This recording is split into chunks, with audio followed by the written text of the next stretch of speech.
Vamos a continuar el estudio bíblico. Estamos en Juan 3, capítulo muy importante, de los más importantes de la Biblia. Bueno, vamos a ahondar un tanto en algunos conceptos que empezamos a ver la semana pasada y por supuesto terminar el versículo 3. Pero vamos a leer ahorita del 3 al 5. Juan 3, del 3 al 5.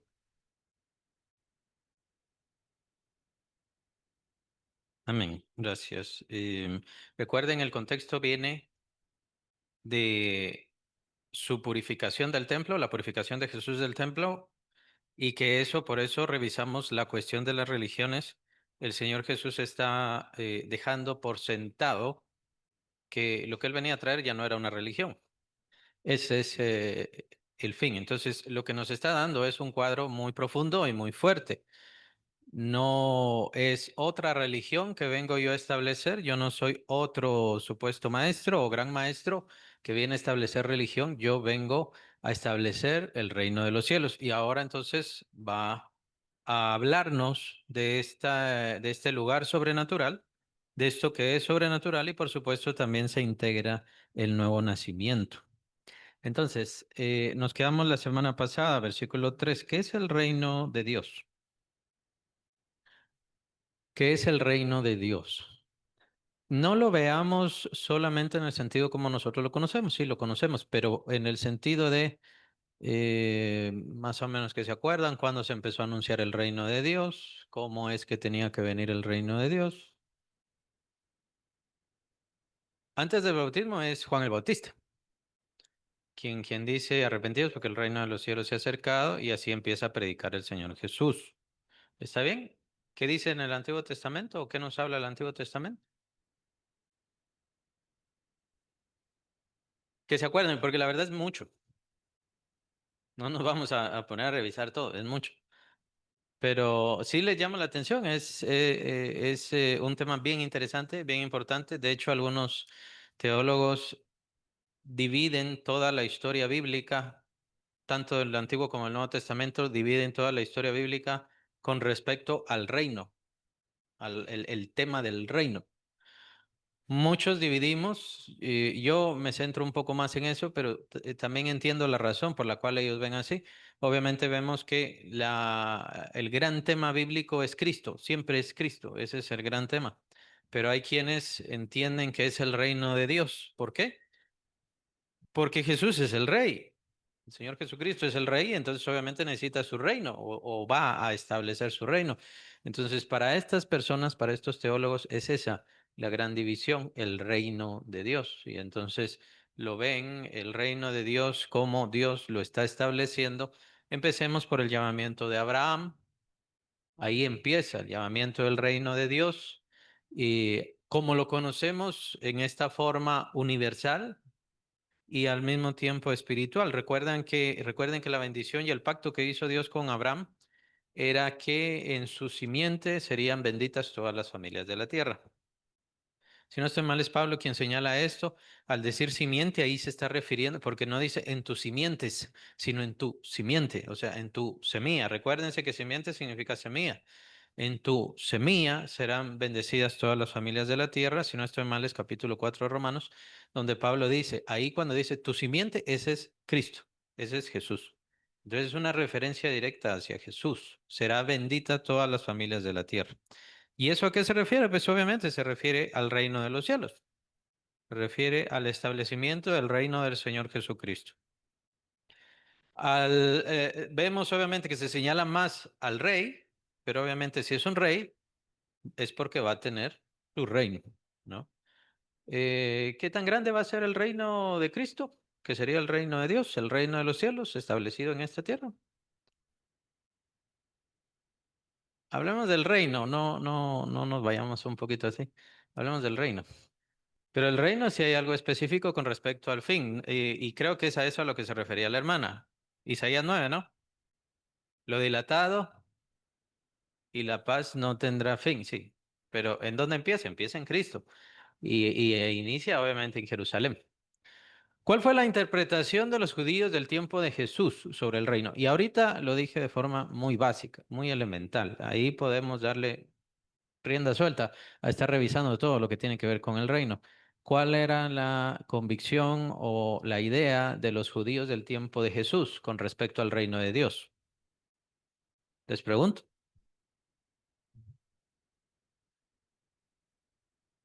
Pongámonos en el lugar de ellos, ahí en ese tiempo, como fariseos o como judíos, ¿cómo veían ellos el reino de Dios? ¿Se acuerdan que están los celotes? Ellos creían mucho en el reino de Dios. Los celotes eran aquellos como los guerrilleros, ¿no? Los revolucionarios de Roma. Eso era. Estaban esperando a alguien que los libertara de Roma. Y ya, que lo libertara de Herodes. Herodes, acuérdense que era un títere, ¿no? Un rey títere. Entonces, que lo libertara de ellos. Eh, Llegaba a más su reino. Esto ya tiene que ver también con las ideas de los judíos actuales, especialmente de los sionistas, si no estoy mal.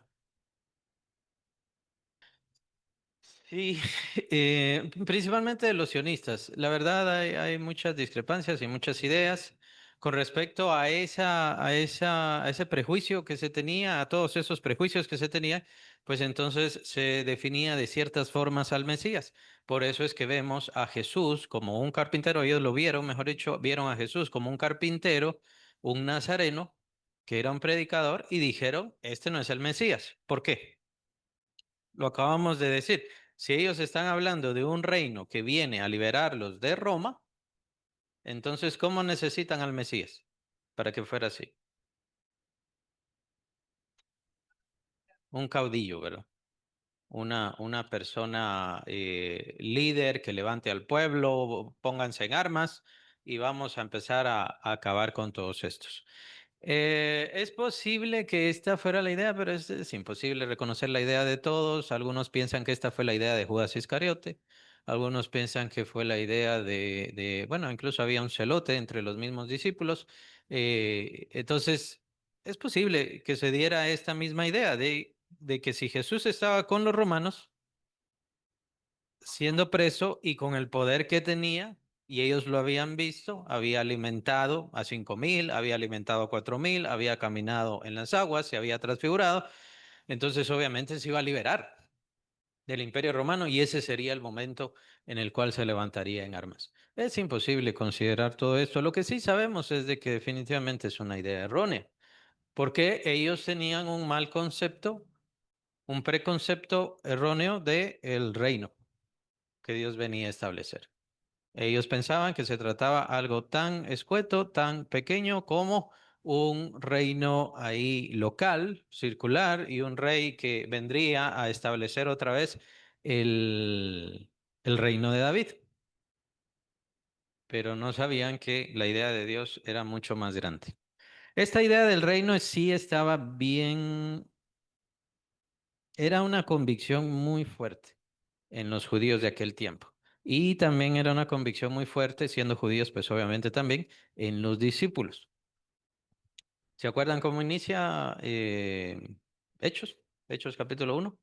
No cómo inicia el capítulo, sino cómo inicia la conversación entre los discípulos y Jesús resucitado. ¿Se acuerdan? ¿Qué les dicen los discípulos a Jesús ya cuando estaba resucitado? ¿Restaurarás? ¿Se acuerdan? ¿Restaurarás el reino ahora? ¿Qué les dice el Señor? ¿No se acuerdan? Es de los pasajes más importantes. Más recibiréis poder. Es ese pasaje. Más recibiréis poder cuando venga sobre vosotros el Espíritu de Dios. Y me seréis testigos. ¿Se acuerdan? Pero ¿cómo inicia? ¿Qué les dice? No os toca a vosotros saber los tiempos y las sazones que el Padre en su sola voluntad o potestad decidió poner. Más recibiréis poder. Ahí es donde empieza el texto famoso. Más recibiréis poder cuando haya venido sobre vosotros el Espíritu Santo. Entonces, ¿el reino de Dios es importante? ¿Por qué es importante? ¿O por qué es necesario? Recuerdan, es Pedro que nos indica que tenemos una herencia inmarcesible. ¿Se recuerda? reservada en los cielos, es una herencia inmarcesible. Nuestra herencia no se va a marchitar, eso es lo que significa inmarcesible. No se puede marchitar. Y eso es lo que pasa en el reino de los cielos. En el capítulo 2 de Hebreos, ustedes van a encontrar el término el reino de la muerte. Por medio de la muerte de Cristo fue destruido el imperio de la muerte, o el reino de la muerte, o el imperio de la muerte, que es lo que se indica ahí. ¿Cuál es el imperio de la muerte? Es el imperio establecido por Satanás. Satanás ha establecido su imperio acá, es el imperio de la muerte, utilizando el pecado, utilizando los placeres, utilizando la corrupción y todas estas cosas. Por eso digo, vamos a entender cuán importante y cuán vital es el reino, pues precisamente partiendo de esta situación de la muerte. ¿Cuál es la idea entonces de Satanás? Satanás da vida, Satanás da felicidad, Satanás da consuelo, Satanás da esperanza, Satanás da, y eso es muy importante, placeres pasajeros, momentáneos, nada más, muy efímeros. Y esto lo que hace es, tal vez la mejor palabra es hechizarnos, porque de hecho los hechizos es una palabra satánica también, tiene que ver obviamente con la brujería, pero solamente la palabra hechizos tiene que ver con eso. Se utilizaban mucho las plantas al respecto, por cierto, ¿no? Entonces, son ciertos cabos interesantes en todo esto. El punto es que Satanás lo que busca es hechizar, embrujar, dar una ilusión, una falsedad para que la gente prefiera el reino de la muerte. Y eso es lo que está haciendo el ser humano. El ser humano lo que prefiere es el reino de la muerte. Y estos conceptos tan básicos los podemos aplicar en todo o en muchas cosas que vemos en el mundo. El amor, por ejemplo. El amor para el ser humano normal, afuera de Dios, alejado de Dios, simplemente se basa en el placer y en el beneficio egoísta. Y mejor si es inmediato. Y ese es el amor para el ser humano. Por eso cuando viene el concepto divino, que el concepto divino del amor es entregarlo todo y darse completamente, para nosotros es un tanto chocante. Bueno, entonces, ¿para mí qué? ¿Qué voy a recibir yo? ¿No? Pero es porque tenemos el concepto natural humano, cuando el verdadero concepto de amor es todo lo sufre, todo lo puede, todo lo espera, todo lo soporta. ¿Se recuerdan? Capítulo 13 de Primera de Corintios. Entonces, ese concepto es muy formidable. La idea entonces del demonio de establecer el imperio de la muerte en esta tierra, ¿cuál es? ¿Por qué Satanás establece aquí su imperio de la muerte? Mejor no tengamos el concepto de adoraba a Dios, porque, bueno, o sea, tal vez tenía muy buena voz, pero no creo que adoraba a Dios. Ahora, lo que sí es cierto es que tenía que servir. Este es el problema. Quería ser y quiere ser servido. Quiere ser servido. Acuérdense que Satanás no necesita poder, él ya tiene poder. Pero ¿qué es lo que necesita? La egolatría, ¿no? El ego, la adoración de sí mismo. Que lo adoren, que lo adoren. Pero por eso es que él tiene que establecer un reino completamente contrario al reino de Dios. Por eso él establece su reino acá de muerte o su imperio de la muerte. ¿Estaba el reino de Dios antes de la venida de Satanás o del establecimiento del reino de la muerte? ¿Sí? ¿En dónde? ¿O cómo? Aquí en la tierra. ¿Estaba el reino de Dios antes? En el Edén, ¿verdad? En el Edén era. Por eso es que no debe sorprendernos cuál es el siguiente pecado después del primer pecado. ¿Ah? ¿De la muerte de quién? ¿Cuál fue el siguiente pecado después de la caída en pecado del ser humano? Que Caín mató a Abel, ¿verdad? La muerte. Entonces, desde ahí ya estamos viendo el imperio de la muerte. ¿Y por qué mató Caín a Abel? No sabríamos cuántos años, pero sí es el siguiente pecado. ¿Qué? ¿Pero envidia de qué? Ahora él tenía celo de Dios, tenía amor hacia Dios, Caín.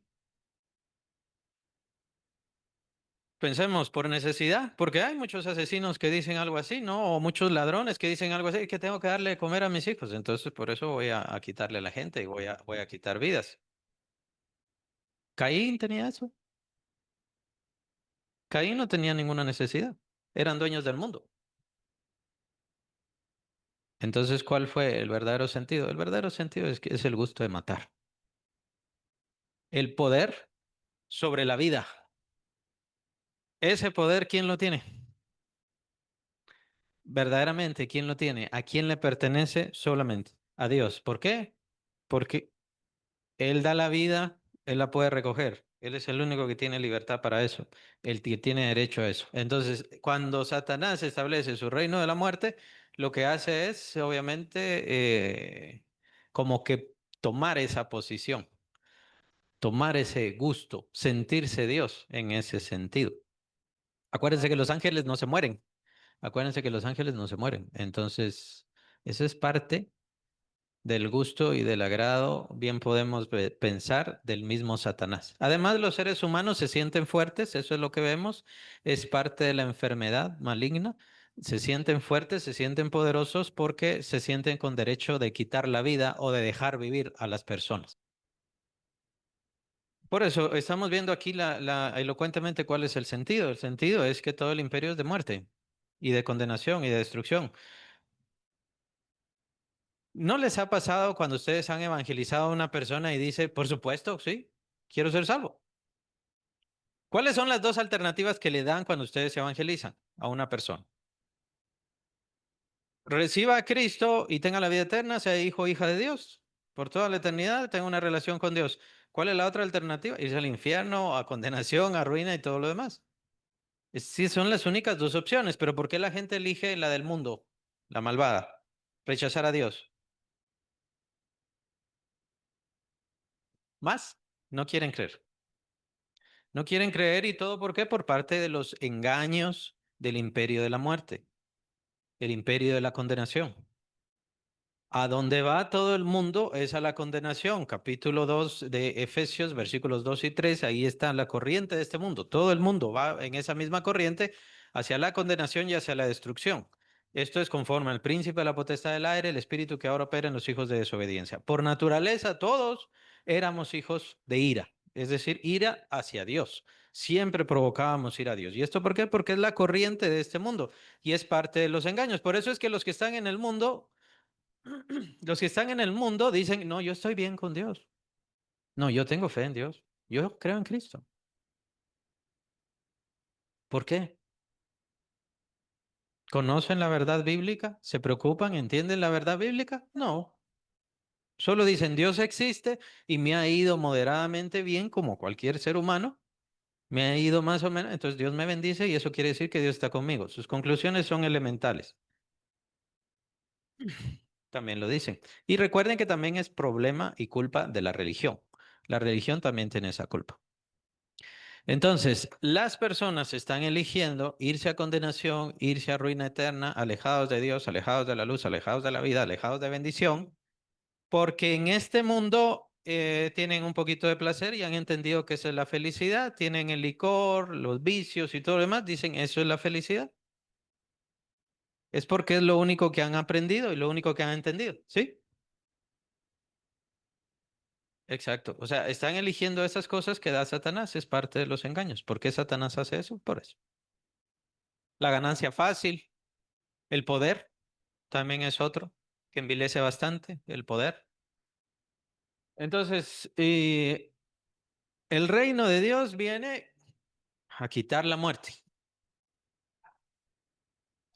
La muerte es consecuencia del pecado. ¿Cuál es la paga del pecado? La muerte. O sea, llamémosle así, el pecado es el instrumento de Satanás. Recordemos, el gran instrumento fue tentar a Eva. Y por supuesto, entonces cayó Eva, cayó Adán, y entonces y ahí viene ya la muerte. Con eso él introduce. Algunos consideran que es a causa de eso que viene el término de Satanás, yo recibí estos reinos.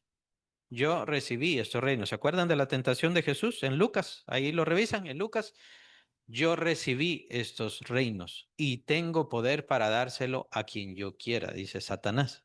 Entonces algunos interpretan que es eso, que cuando fue la caída de Adán y de Eva, entonces le entregaron esa autoridad a Satanás. Y esa es la razón también por la cual en Job, capítulo 1, vemos a todos los hijos de Dios presentándose a dar informe delante de Dios y vemos a Satanás también a dar disque informe, ¿no? Pero ya sabemos lo que era. Pero o sea, ¿qué derecho tenía él? El derecho, algunos interpretan así, el derecho de que había recibido esa autoridad por Adán y Eva. Algunos lo interpretan de esa manera. Lo cierto es que se había establecido un reino, recuérdense la palabra del Señor Jesús, yo vengo para rescatar lo que se había perdido, que tiene que ver con el reino, ¿verdad? Se había perdido, ¿sí? ¿Qué ibas a decir? No, no infiramos esas cosas, no vamos a inferir esas cosas, no. Eh, yo dije, algunos piensan que es eso. No necesariamente que sí, aquí está mi autoridad y se la puedo entregar a Satanás. No, eso es imposible. No se puede hacer. Y un hijo de Dios no puede entregar su autoridad a Satanás. Sí le puede dar lugar a Satanás. Lo que le llama capítulo 12 de Hebreos, raíces de amargura, o que no se endereza cuando el caminar torcido que a veces tenemos, entonces le damos lugar a Satanás y molestia. El que no es hijo de Dios le da muchísimo más lugar. ¿Por qué? Porque está desobedeciendo a Dios. Por eso es que a ellos sí les pueden caer conjuros, hechizos, amarres y diferentes cosas. Y tienen que ir con un brujo blanco, ¿va? Entre comillas, con un brujo bueno para que les quite lo amarrados y todo lo demás. Pero igual son tratos satánicos, nada más. Eso es todo. Son tratos y acuerdos satánicos, no es ninguna cosa. Ahora, no puedo concluir directamente que eso fue lo que pasó en ese entonces. Lo que sí es cierto es que Satanás, sea por engaño, sea por derecho, sea porque se le dio autoridad, o sea porque él junto con todos sus secuaces se pusieron a hacer y cuanto engaño pudieron, el punto es que establecieron su reino de la muerte, porque lo dice Hebreos 2, establecieron su reino de la muerte. ¿Por qué? Porque ellos querían ser Dios, querían ser adorados. Eso es lo que ellos no tienen. Los ángeles tienen vida eterna. Los ángeles no tienen necesidad, no tienen que comer, no se cansan. ¿Ya? Tienen poder también. Fueron creados por Dios con cierto poder y fueron establecidos en diversas jerarquías. Bueno, pero ¿qué es lo que no tienen? Este fue el incentivo para ellos. La tentación de ellos es, miren, muchachos, nosotros vamos a ser Dios. Nosotros vamos a tomar el lugar de Dios aquí. Y estos somos nosotros, los seres humanos, porque ellos no nos tratan de una forma correcta o igual, ¿no? Sino de forma condescendiente. Estos animales o estos lo que sea van a ser nuestros siervos. Van a obedecernos a nosotros, van a adorarnos a nosotros. Ahí fue la tentación de Satanás hacia los demonios. ¿En qué momento? No lo sabemos, obviamente. Puede ser hace muchísimos años. Pero ¿qué necesidad? ¿Con qué necesidad tentó Satanás a los demonios? Con esa. Ustedes van a ser dioses. ¿Dónde vemos esto? Lo vemos en el satanismo. La idea del satanismo es tú vas a ser tu propio Dios, pero en realidad vas a ser objeto y posesión de los mismos demonios. Pero ellos supuestamente te van a establecer como Dios. Hay muchos elementos al respecto. En primer lugar, se quitará el imperio de la muerte completamente. En este momento el imperio de la muerte ya fue juzgado. ¿En qué momento fue juzgado? En la cruz. El apóstol Pablo dice en Colosenses que Jesús, Cristo, exhibió a todos los principados y a las potestades triunfando sobre ellos en la cruz. Entonces ellos ya fueron juzgados. El imperio ya perdió su poder porque el pecado ya no tiene poder. Lo que sí tiene poder es el engaño. Entonces el engaño que a cada persona se le da sobre el pecado. Entonces, cada uno de nosotros le damos poder al pecado conforme a mí se me ocurre. Pero Dios, el Señor Jesucristo más bien, ya nos dio total libertad del pecado. Ahora, Para empezar, ese imperio de muerte que está establecido aquí en la tierra ya no va a existir. Ese es una grande. ¿Cómo va a existir el pecado si el imperio de muerte de pecado ya no va a existir? Esa es una muy fuerte. Otra muy fuerte es que nosotros ya no vamos a tener necesidades. Nosotros no tenemos que estarnos preocupando porque solamente unos 20 o 15 años voy a ser joven. De ahí viene mi vejez. Y de ahí cómo voy a comer y en dónde voy a dormir. Y necesito una casa que me cubra eso y otro. Esas necesidades ya no las vamos a tener. Sí vamos a tener lugares de habitación, pero en realidad nosotros ya no vamos a dormir. No vamos a morir. Entonces, quitando esas necesidades, se quitan muchas tentaciones que ahora se tienen. Y también la clásica del Señor Jesús cuando dice, no, es que allá allá van a ser como ángeles. O sea, los ángeles no están reproduciéndose en el cielo. La idea de la reproducción se va a quedar aquí con nosotros, al menos, no sé si el Señor la va a seguir utilizando, pero al menos con nosotros se acabó. Entonces, con eso también se acabaron las pasiones. Por un lado. Por otro lado, es que tomen en cuenta, y por eso es tan importante esta esfera del reino de los cielos. En el reino de los cielos ya no vamos a pensar igual, ni vamos a ver las cosas igual. A mí me gusta verlo, como dice Pablo, capítulo 13 si no estoy mal, de 1 Corintios, como dice, cuando yo era niño, pensaba como niño, actuaba como niño, hablaba como niño, pero ya cuando fui adulto, entonces dejé las cosas de niños. Entonces, a mí me gusta verlo en ese sentido, cada quien es libre de explicarlo como quiera explicarlo, ¿no? Pero a mí me gusta explicarlo en ese sentido. Ahorita estamos viviendo una cuestión un tanto infantil, una inmadurez de nuestra vida espiritual, eterna, profunda y maravillosa que vamos a tener. Cuando venga entonces el Señor Jesús y estemos ya en su gloria, nuestra mente se abrirá a diferentes cosas. Más o menos tiene que ver con aquello del, pero ¿y si mis familiares no se van al cielo? Yo no voy a disfrutar el cielo. ¿Cómo puede decir que no va a disfrutar el cielo? ¿Cómo sabe cómo va a disfrutar el cielo? Es ilógico. Ni siquiera conoce el cielo. Un pequeño instante en el cielo vale mucho más que todo lo que estamos pasando en esta tierra y en esta vida.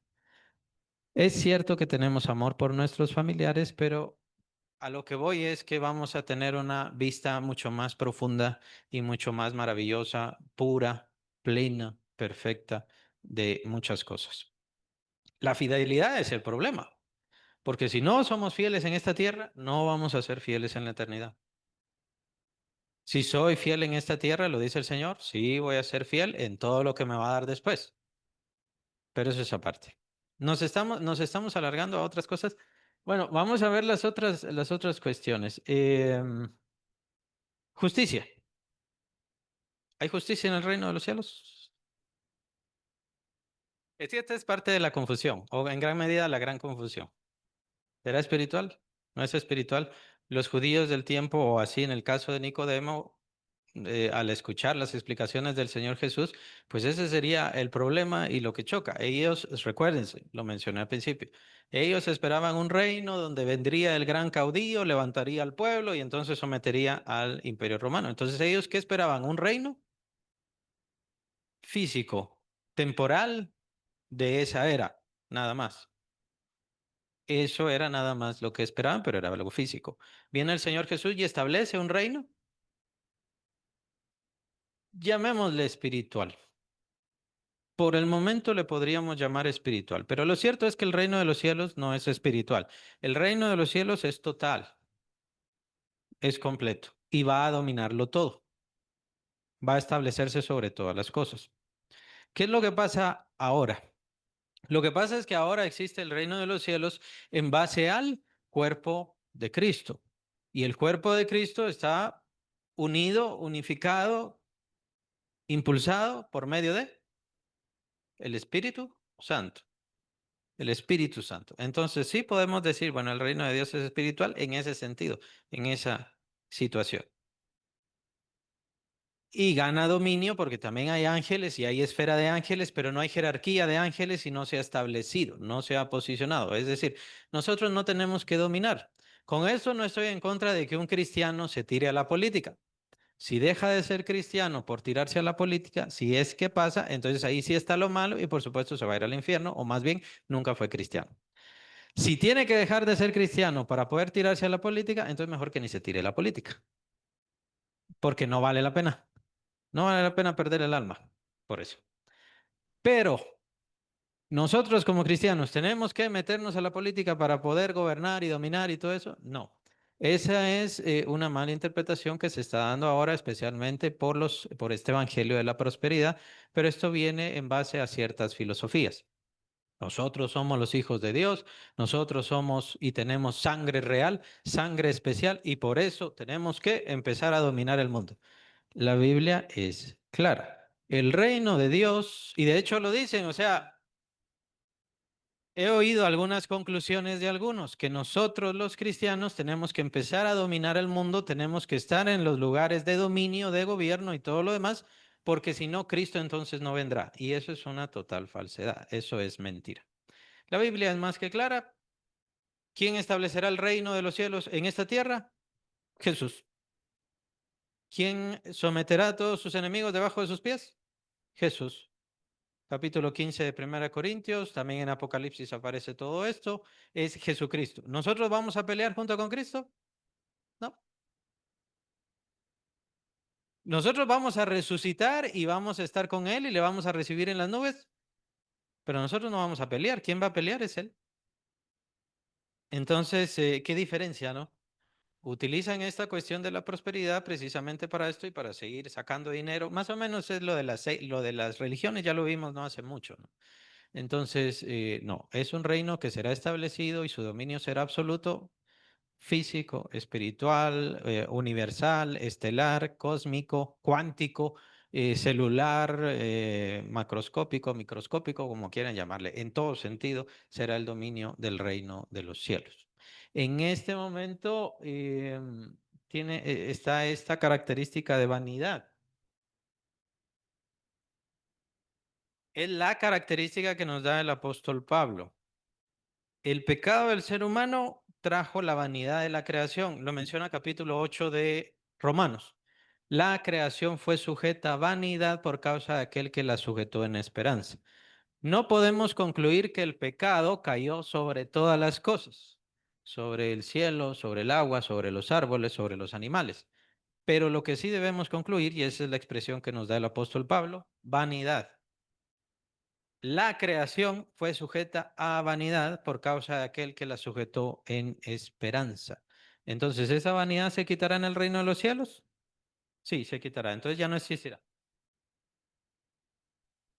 Es un concepto bien profundo y es un concepto bien difícil. Como digo, no es que los animales pecaron o que los animales tienen pecado, pero como creación o parte de la creación fueron sujetos a vanidad. Y ellos también están esperando, ¿qué dice Pablo, capítulo 8 de Romanos? La manifestación gloriosa de los hijos de Dios. ¿Por qué? Porque es cuando venga el Señor Jesucristo y entonces esa vanidad se va a terminar. Cuando venga el Señor Jesucristo, la vanidad de la creación sería, la vanidad de la creación será terminada, será quitada. Entonces lo que tenemos que concluir es que habrá un gran cambio en la misma creación. ¿Será eterno? Sí. ¿Será espiritual? Bueno, es lo que estoy explicando, ¿verdad? En este momento es por medio del Espíritu Santo, por medio de nosotros, el cuerpo de Cristo, que se ha establecido el reino de Dios. El reino de Dios no son estas cuatro paredes, no son estas bancas, y esto es instrumento para el reino de Dios, el cual es espiritual, vivo, que depende del Espíritu Santo en el cuerpo de Cristo, o sea, en cada creyente. Esa es la iglesia. Ahorita ya estamos pasando a mitades casi de Filipenses, ya llevamos varios libros del Nuevo Testamento y revisando la doctrina paulina no encontramos nada, nada, ni una palabra por parte de Pablo hablando de un edificio en donde se reúna la iglesia. No existe, no existe. La religión ha ido cambiando eso, por eso le llaman al frente altar. No hay altar. Al frente no es altar. Si alguna denominación le dice altar, bueno, que le sigan diciendo, pero no es altar. Un altar es donde se hace un sacrificio, no es altar. El altar somos nosotros. En el altar participamos nosotros. Es espiritual, es de nuestro corazón. Pero tenemos figuras. Esto hasta cierto punto es una figura para que entendamos que somos una comunidad de hermanos, estamos unidos por el Espíritu Santo, hemos nacido de nuevo. La unidad, yo no estoy unido con ustedes porque venimos aquí cada domingo. Y los que están allá no tenemos nada que ver con ellos. Tenemos que ver con ellos, tenemos que ver con todos los hermanos, porque somos miembros del cuerpo de Cristo. Ese es el reino de Dios. Que por el momento es invisible, sí. Que por el momento no se logra tocar, sí, por supuesto. Pero es a eso a lo que va el Señor Jesucristo precisamente. El Señor Jesús le está diciendo a Nicodemo, necesitas nacer para poder percibir el reino, porque lo que va a estar ahorita es el Espíritu Santo. Y la única forma es naciendo de nuevo. La única forma. Pero entonces no tengamos el principio elemental de decir, bueno, es que es espiritual y punto, porque no hay jerarquías, no hay jerarquías. La única jerarquía actualmente en el reino de los cielos es Jesús, la cabeza, y de ahí el cuerpo. Y cómo Dios va a organizar el cuerpo por medio de su Espíritu Santo, ya Él decide, ya Él establece todo eso. Pablo nos da muchos indicios al respecto, incluso dice, Dios me dio tanto a mí, pero porque yo soy el más vergonzoso de sus hijos. ¿Por qué? Miren sus cuerpos, es la misma historia. Y utiliza Pablo la misma figura. Nosotros vestimos con más decoro nuestras partes que necesitan más decoro, mientras que hay otras que no. Pablo utiliza esa figura con respecto al cuerpo y con respecto al cuerpo de Cristo, hablando de él mismo. O sea, él no se sentía el superior, él no se sentía el más alto. Pablo está diciendo, yo soy indecoroso, yo perseguí a la iglesia, yo fui blasfemo. Por eso yo recibí mayor misericordia. ¿Qué está haciendo Dios? No me está poniendo a mí más alto, me está dando un nivel o un equilibrio entre todos los hermanos de la iglesia. ¿Cómo se está desviando la iglesia de Cristo actualmente? La iglesia de Cristo se está desviando en que tiene que orar el apóstol por mí, tiene que orar el ungido, tiene que orar el apóstol multimillonario, porque si es multimillonario, entonces sí me va a caer la bendición del multimillonario. La bendición del pastor que no tiene millones, esa no me sirve, no me hace falta. Y es lo que están diciendo muchos actualmente. No hay jerarquías, no tenemos que adorar al profeta, no tenemos que adorar al apóstol, todo eso es mentira. Ellos son servidores, en teoría, aunque son malos siervos, pero no estamos definiendo eso. Todos somos servidores de Cristo, no se trata de adorar a nadie. No existe ninguna jerarquía, ni hacerle odas, reverencias, ni nada a nadie. No se trata de eso. Somos hermanos en Cristo y nos estamos sirviendo los unos a los otros. Eso, ese es el orden, esa es la organización de la iglesia. Y el único que es superior es Cristo, la cabeza, de quien tenemos que estarnos alimentando. Ese es el reino de Dios actualmente, como lo conocemos y como se establecería a partir de la venida del Espíritu Santo. ¿Se acuerdan en Pentecostés? Pero este reino se va a extender más. Cuando venga el Señor Jesucristo, entonces va a someter a todos sus enemigos debajo de sus pies, va a quitar la vanidad de toda la creación, que es lo que está guardando toda la creación. El anhelo ardiente de la creación es aguardar la manifestación gloriosa de los hijos de Dios. Y entonces el reino de Dios ya se establecerá en herencias o heredades, dominios y diferentes cosas, ¿verdad? Así que es vital, es vital el reino de Dios. Tomen en cuenta que es tan necesario el reino de Dios, pero lo que va a hacer es quitar todo lo que hoy conocemos. Se va a acabar. Entonces, una cosa que viene a mi mente ahorita es, no nos aflijamos por la cuestión de no ver, no sentir y no conocer. Dejemos de pensar tanto en, es que yo no he visto ángeles o no he recibido muchas sanidades o Dios no me ha contestado mucho o Dios no me quita tal o cual cosa. Nosotros no podemos imponer nuestra voluntad a Dios. En este momento estamos viviendo una relación con Dios por medio de su Espíritu. Entonces no vamos a ver al Señor Jesucristo. No vamos a ver al Señor Jesús, sino vamos a percibir al Señor Jesús por medio del Espíritu Santo.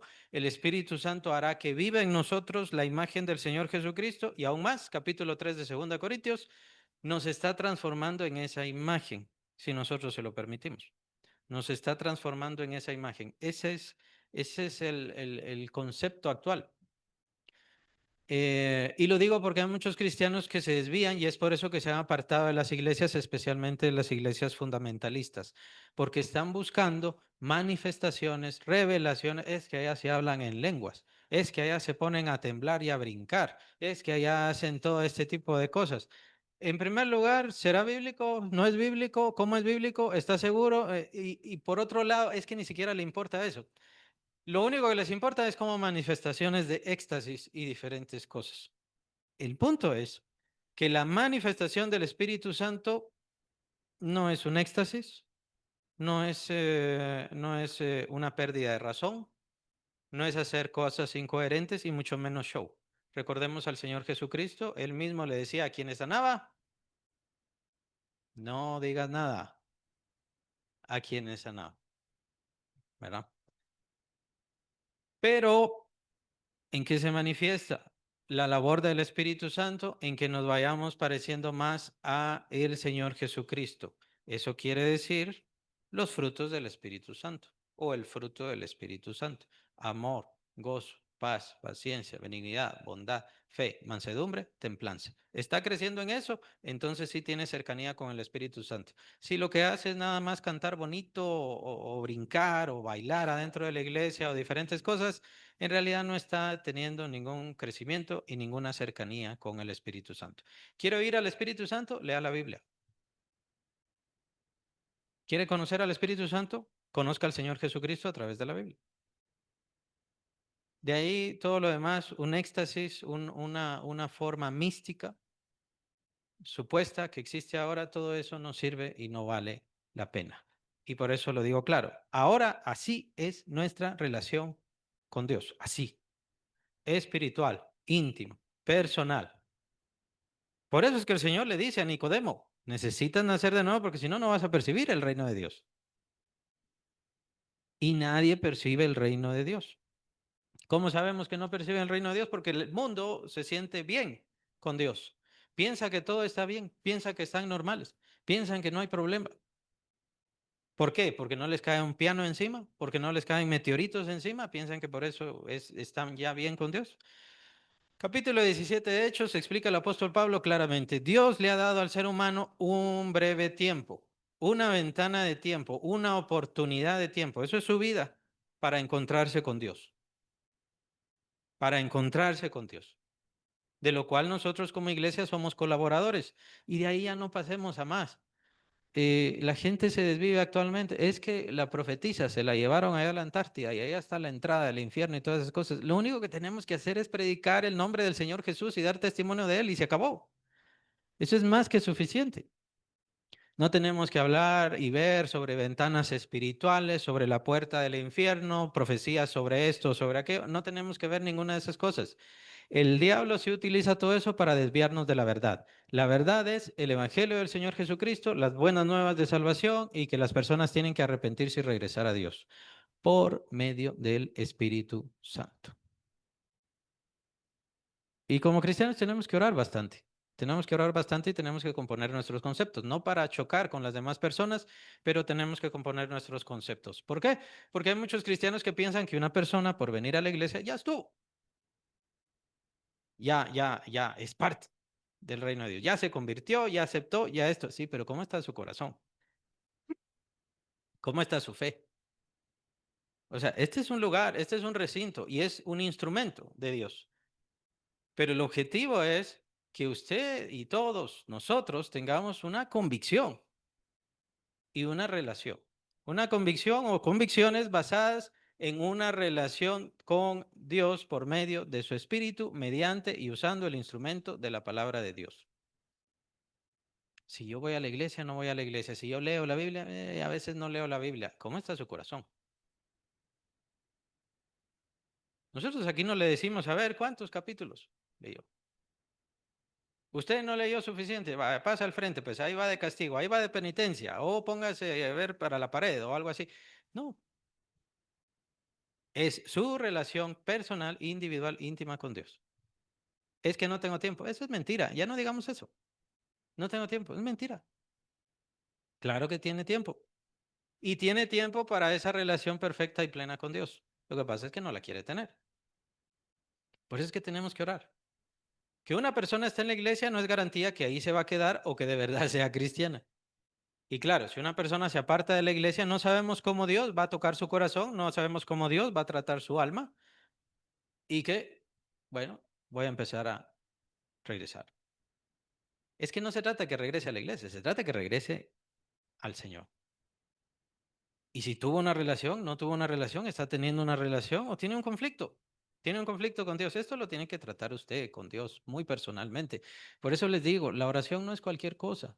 La oración no es solo te pido, te pido, te pido, te pido, te pido. Gracias, amén. En el nombre de Jesús, amén. No, es una exploración.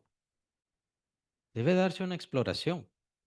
¿Cómo está su vida? ¿Cómo le está bendiciendo Dios? ¿Qué no le ha dado Dios o qué no le está dando Dios? Bueno, ¿por qué no?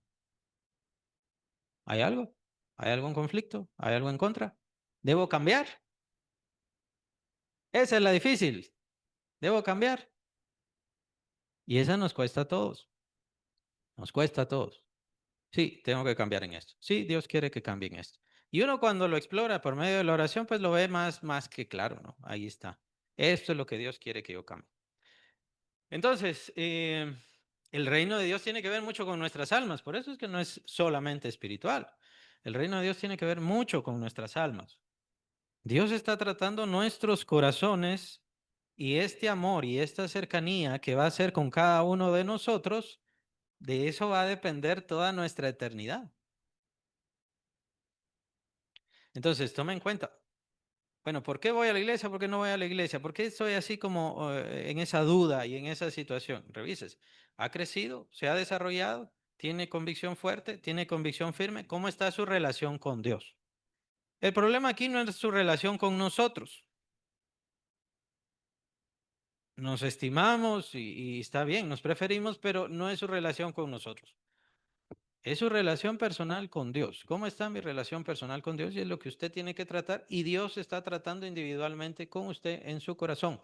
Lo que pasa es que quiere hacerlo a través de su palabra porque es mucho más profundo, es mucho más fuerte. Acuérdese que la palabra de Dios es como espada de dos filos, penetra hasta lo más hondo. La palabra de Dios, le dice Pablo a Timoteo, te puede hacer sabio para la salvación, pero no solo para la salvación. Te instruye, te reprende, te redarguye, te prepara. Ahí tienes todo. Yo quiero servir a Dios. ¿No conoce la palabra? Usted no puede servir a Dios. Yo quiero honrar a Dios. ¿No conoce la palabra? No le puedo honrar. El que me ama, capítulo 14 de Juan, el que me ama, mi palabra guardará. Mi palabra guardará. Y eso de guardar, ya lo vimos una vez en el discipulado, guardar no es solo leer la Biblia, ese es solo el principio, eso es lo elemental. Hay que meditarla, hay que aprenderla, memorizarla y por supuesto, aplicarla, aplicarla. Ni siquiera avanzamos el versículo 3. De cierto te digo que el que no naciere de nuevo no puede ver el reino de Dios. Básicamente esa sería la conclusión. La conclusión es que el reino de Dios viene por medio del Espíritu Santo, que vale la pena que entendamos esto. ¿Por qué vino el Espíritu Santo? No para qué. ¿Por qué? Bueno, exacto. Esa sería la idea, solamente que el Espíritu Santo no podía venir porque la justificación no estaba hecha. ¿Por qué? Porque el Espíritu Santo es santo. Y no puede venir a vasos impuros, no justos. Esa es la prueba del reino de los cielos, es la prueba de la justificación.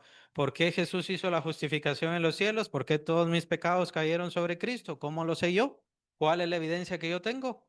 El Espíritu Santo. Nosotros acuérdense que no somos testigos presenciales de la resurrección de Cristo, pero sí somos testigos del nuevo nacimiento porque todos nosotros lo hemos recibido, si tienen fe en Cristo. Entonces, todos lo hemos recibido, tenemos el Espíritu Santo y el Espíritu Santo no podía venir a nosotros si Cristo no hacía perfectamente la justificación. La justificación. Es por eso que yo concluyo también, ¿por qué nosotros ahorita no podemos estar delante de Dios? Hay muchos cristianos que todavía concluyen, no, es que tenemos que estar aquí perfeccionándonos. No, es que tenemos que irnos soltando de ciertas cosas, por eso no podemos ver a Dios. No, nosotros ya podemos ver a Dios, ya podemos estar con Él. Lo que nos lo impide es la unión de nuestro cuerpo.